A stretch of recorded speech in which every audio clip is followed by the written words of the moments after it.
Bienvenue dans l'Interview Culture. Nous accueillons aujourd'hui une humoriste qui accompagne les Français depuis 30 ans déjà. On peut carrément dire qu'elle fait partie de notre patrimoine culturel. Nommée officier des arts et des lettres, elle a même sa statue au musée Grévin. Si je vous dis rouge, si je vous dis on ne nous dit pas tout, vous l'avez bien sûr deviné. Anne Romanoff est avec nous sur le plateau de France Info. Bienvenue Anne. Bonjour. Bonjour, vous venez nous parler de votre spectacle Tout va bien. Alors c'est le titre, joli programme, mais il parle de quoi ce spectacle? Alors ça parle de la vie d'aujourd'hui. C'est vraiment un spectacle très ancré en 2019. Il y a tout un volet sur la vie quotidienne, il y a un parti politique. Et je parle de la vie des femmes aujourd'hui, quoi. Voilà, vous campez comme d'habitude des personnages hauts en couleur. Vous pouvez nous présenter quelques-uns de ces personnages? Alors il n'y a pas que des personnages, il y a aussi pas mal de stand-up dans ce spectacle. Il y a beaucoup d'évocations de personnages. Il y a tout un sketch sur le politiquement correct où j'explique aux gens de quoi on a le droit de rire ou plus rire maintenant. La conclusion, c'est qu'on n'a plus le droit de rire de grand-chose. Après, j'ai quelque chose sur les nouvelles relations après le divorce. Je parle des sites de rencontres, du marché de la deuxième main, c'est les hommes et les femmes de 40 ans. Oui, parce que vous parlez un peu de votre vie. Vous avez vécu personnellement une séparation, un divorce, des rencontres post-divorce. C'est important pour vous de partager ça avec votre public? Non, j'ai jamais été intéressée de raconter ma vie sur scène, mais j'aime bien prendre dans mes expériences ce qui peut concerner les gens. Et puis après, je vérifie toujours que ça les fasse rire. Et là, en l'occurrence, ce sketch, j'entends des femmes, ouais, comme ça. Et je fais aussi un espèce de truc où je dis...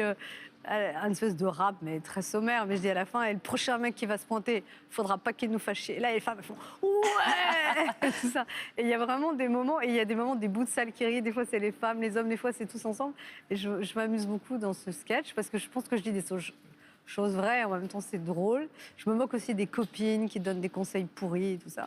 Et après, j'ai C'est quoi les conseils pourris des copines, par exemple? Alors, je dis cette phrase qui vous aide à y voir plus clair, c'est quand tu as une rupture, ça, c'est les mecs. Hein.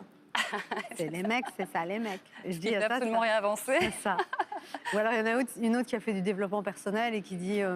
moi, avant, je disais j'ai rencontré un connard. Maintenant, je dis j'ai rencontré un homme qui m'a fait grandir. Le problème, c'est que j'ai rencontré beaucoup de connards. Donc, je suis très, très grande et j'ai du mal à trouver un homme à ma taille. Oui, c'est drôle. D'ailleurs, vous allez faire un film, une comédie. Vous êtes en train de l'écrire sur la séparation. Alors, 30 ans de carrière, c'est quand même incroyable. C'est quoi votre truc? Dites-nous tout, on prend des notes.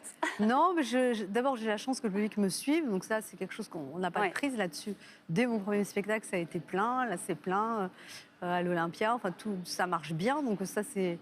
Merci le public. Je ne sais pas. Après, moi, personnellement, je travaille beaucoup. J'essaye de me renouveler, j'essaye de surprendre les gens, de me surprendre moi-même aussi. Donc, j'essaye toujours de donner de la nourriture fraîche. Si quelque chose ne m'amuse plus, même si les gens rigolent, je l'enlève. Donc là, par exemple, je parle aussi, donc il y a ça, je fais une voyante, je fais monter un mec sur scène. C'est vraiment un moment très jouissif, ça, parce que je peux justement, avec l'expérience, m'autoriser des improvisations. Et il y a des fois des trucs très, très drôle, vraiment. Dépendant. Une fois, je suis tombée sur un conseiller funéraire. Hier, je suis tombée sur un mec, et son collègue du bureau s'appelait Bang Bang. Enfin, bon, il y a des trucs hyper bons. Et il y a ça. Et je fais tout un passage aussi sur une femme un peu populaire confrontée aux nouvelles technologies, qui parle des cookies. Donc, c'est une bouchère et qui a des problèmes avec les courriers indésirables, les cookies, le cloud. Et je parle de tout ça aussi. Finalement, on sent quand vous racontez, vous souriez, finalement vous vous amusez. C'est ça aussi qui fait que vous gardiez mais je m'amuse, oui, absolument. C'est vraiment un des critères. C'est si je m'amuse plus à faire un sketch, je l'enlève, vraiment. Il faut que le public rie, évidemment, parce que s'il n'y a que moi qui m'amuse, ça va pas. Mais le premier critère, c'est que le public rit, mais que moi aussi, et que ce soit suffisamment frais. Donc je renouvelle quand même assez souvent mes spectacles. Et là, j'ai tout un développement sur les gilets jaunes dans la partie du bistrot, mais je parle aussi, hier je l'ai testé, j'ai parlé de Notre-Dame, de la réparation, de la reconstruction. Donc, donc c'est vraiment réactualisé. C'est très actualisé. En tout cas, Tout va bien, c'est le titre de votre spectacle. Vous êtes actuellement en tournée dans toute la France et attention, 23 et 24 avril à l'Olympia, donc c'est demain, il reste quelques places. Allez-y tout de suite, c'est le moment. Merci infiniment Anne Romanoff. Encore beaucoup. Plein de succès à vous. Merci. On se retrouve demain pour une nouvelle interview culture et d'ici là, bon spectacle.